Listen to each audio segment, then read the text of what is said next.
In 2006, a new statute for the self-government of Catalonia was approved within the Spanish state, this being the third such statute in Catalonia's history.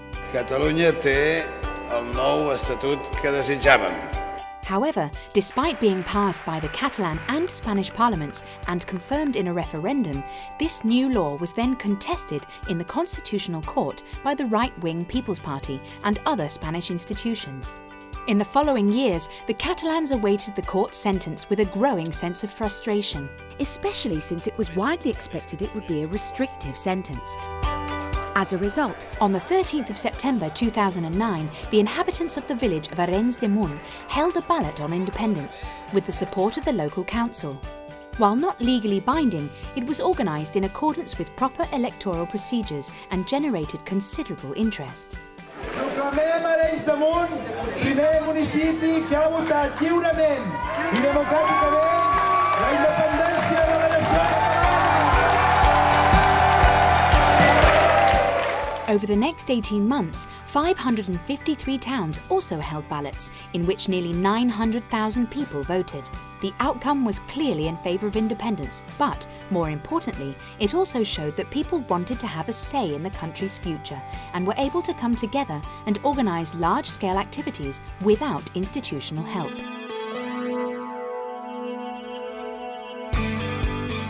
In June 2010, 4 years after the statute had been passed, the Constitutional Court's decision was finally made public. 41 articles of the statute were abolished or reinterpreted. In response, a huge demonstration was held in Barcelona on the 10th of July with the slogan, "We are a nation, we decide." 1 million people protested peacefully, including the president of the Catalan regional government, representatives from almost all political parties, and more than 1,600 entities from civil society. It was organised by Òmnium Cultural, an organisation which has championed Catalan culture ever since the times of Franco's dictatorship.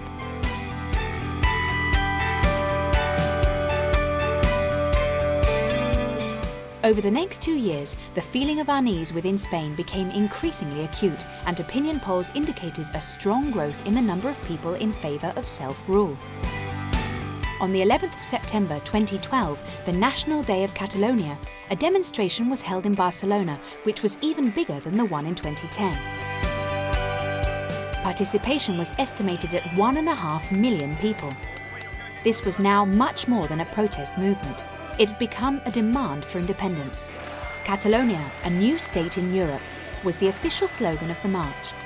The main driving force behind this demonstration was a new grassroots body, the National Catalan Assembly.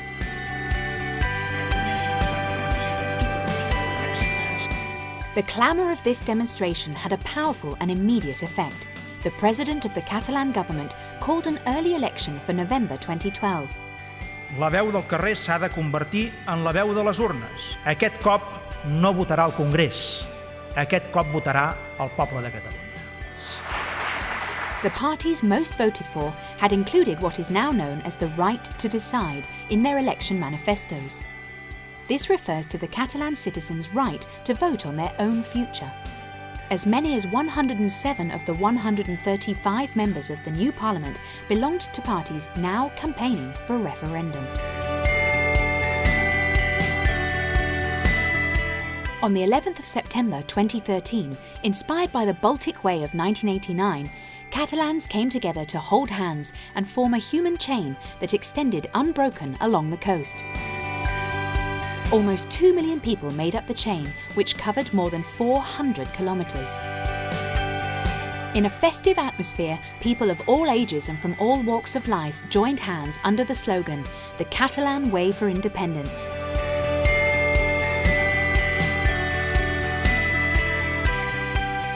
The event's success and impeccable organisation drew interest from media all around the world.